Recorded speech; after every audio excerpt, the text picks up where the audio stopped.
Karen Burniston here with an assembly video for one of our die sets. This is die number 1161, the Waterfall card, and you can check out all of our die designs at karenburniston.com. What's cool about a waterfall card is that you don't have to put it inside the card because it's pulling the tab that animates it. It will flip through the 4 sections. You can do that as a vertical pull or you can do that as a horizontal pull. So the assembly is the same, it's just how you decorate it. Another great thing about the waterfall card is that it is completely generic, so it can be decorated for any theme. I found a piece of birthday themed paper in my stash. This is Echo Park. I liked the colors in it, so I grabbed 5 different cardstocks that kind of matched the paper. And then I'm going to use the pattern paper actually to decorate the waterfall as well. So that's going to make for quick and easy decoration. And then for my card, instead of postcard style, I decided to make it an opening card. So this one's an A2 landscape card.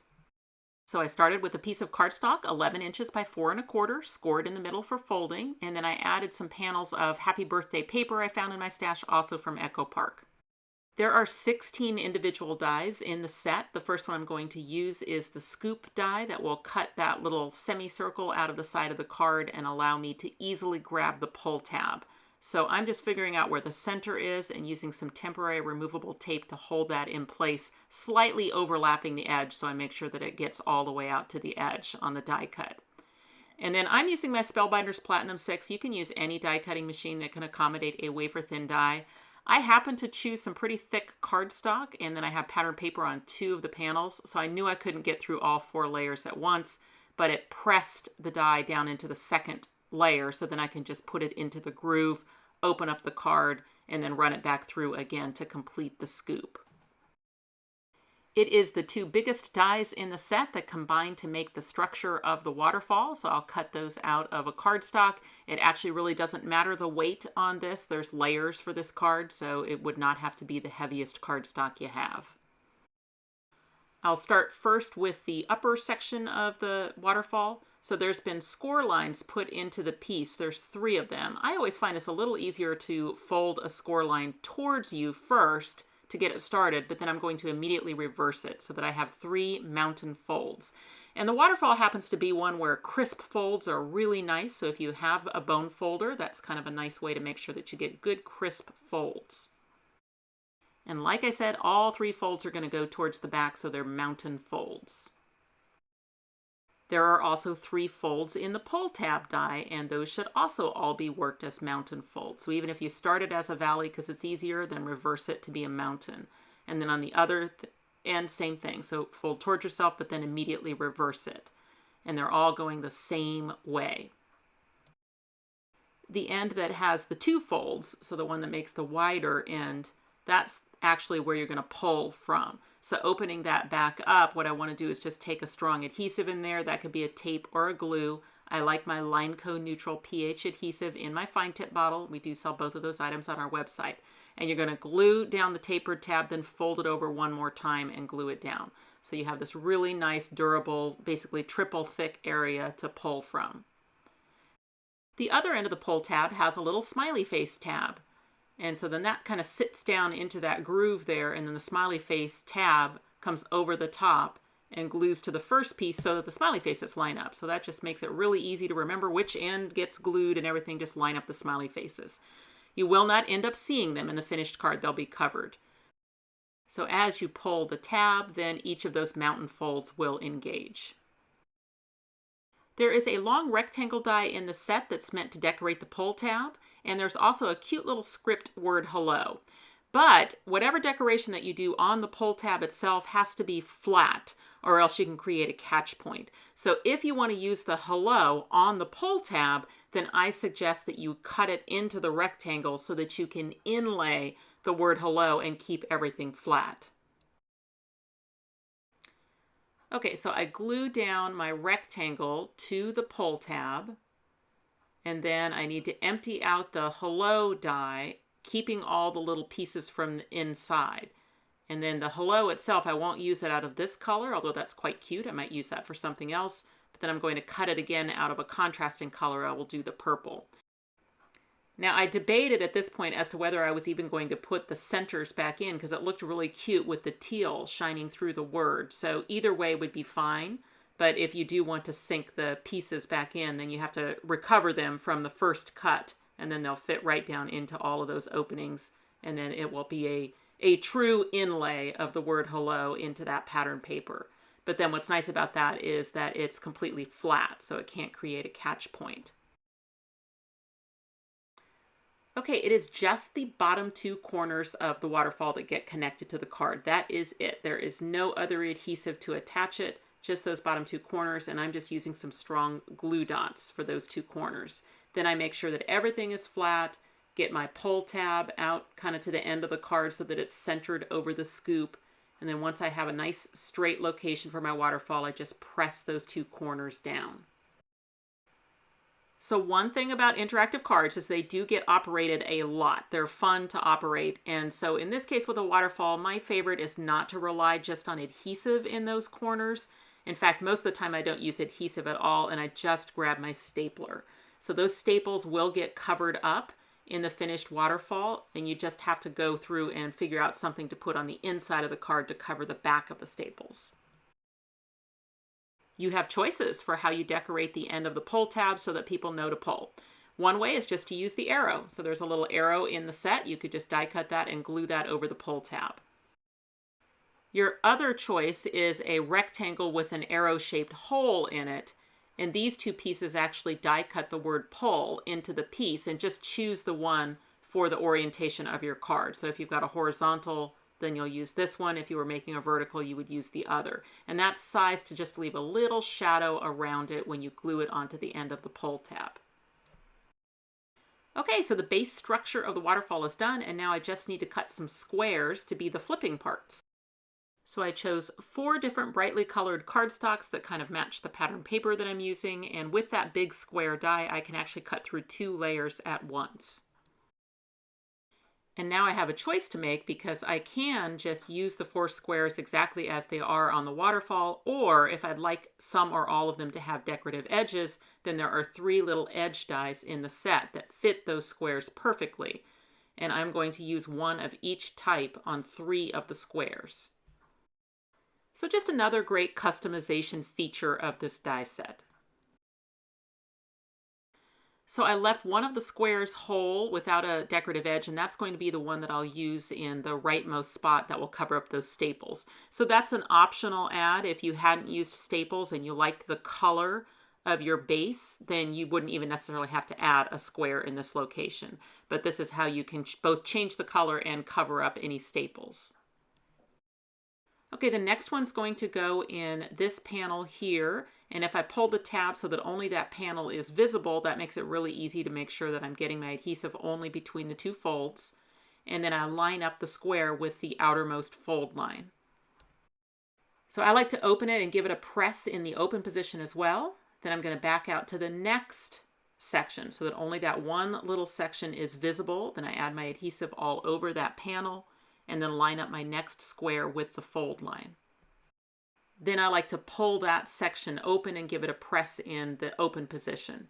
Then I push until I'm back out to the next panel, which is the final one. So in this case, the adhesive goes all over the panel, which means going across the tab and the smiley face.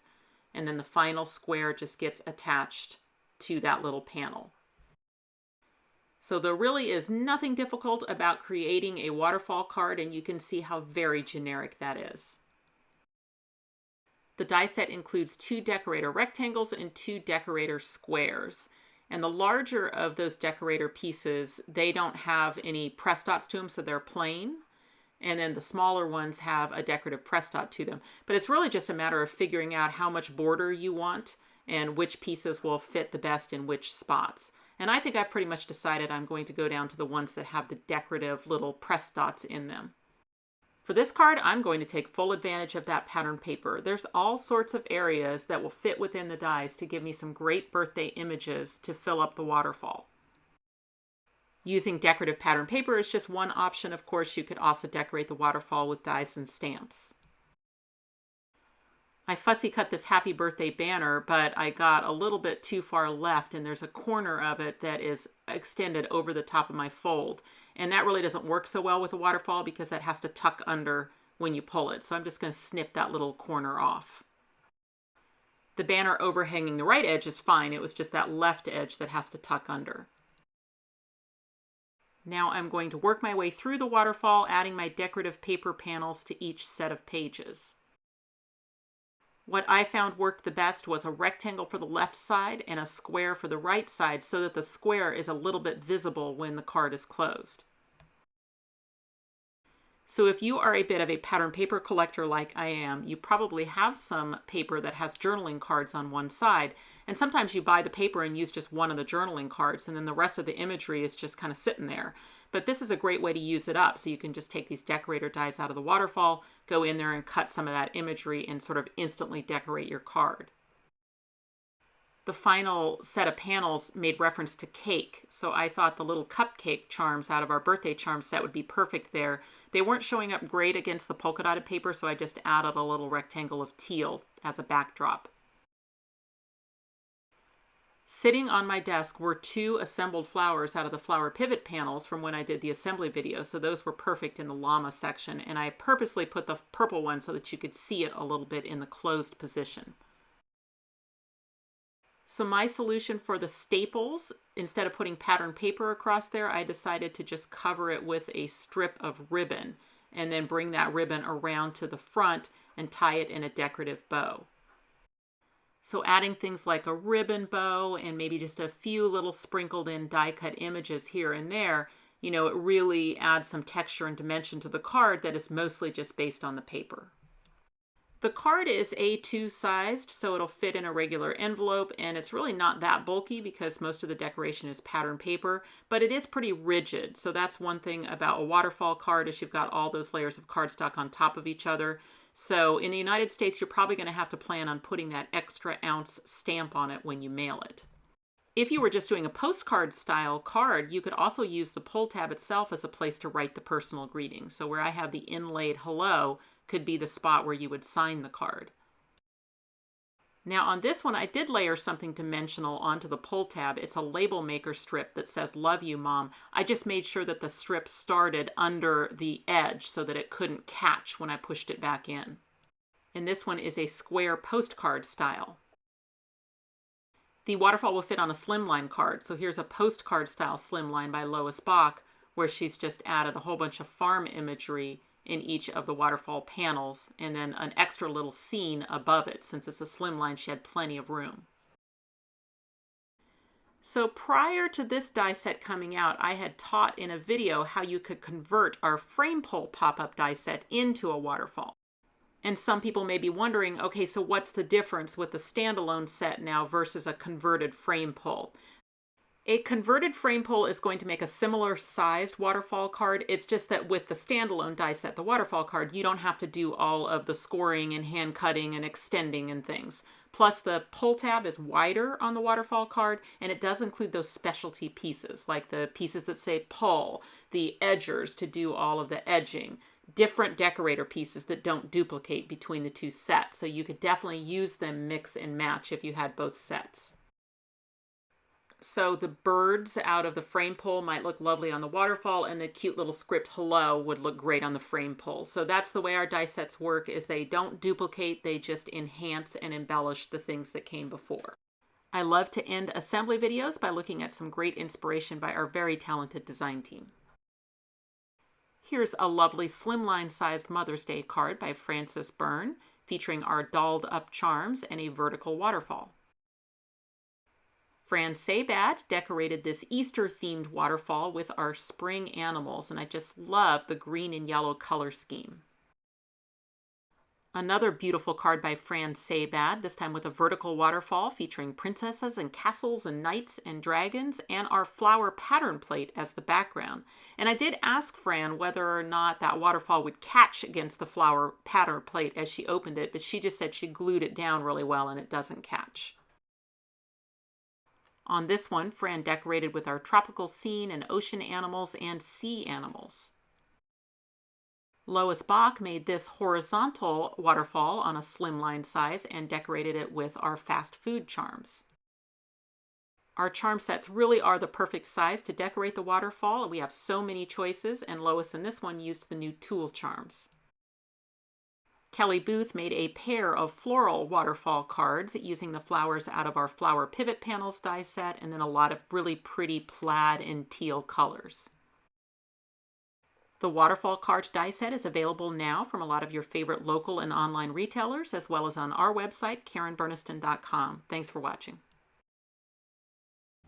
If you click on the website link, you'll go to KarenBurniston.com, where you can find out information about purchasing these dies, as well as links to all my other social media accounts.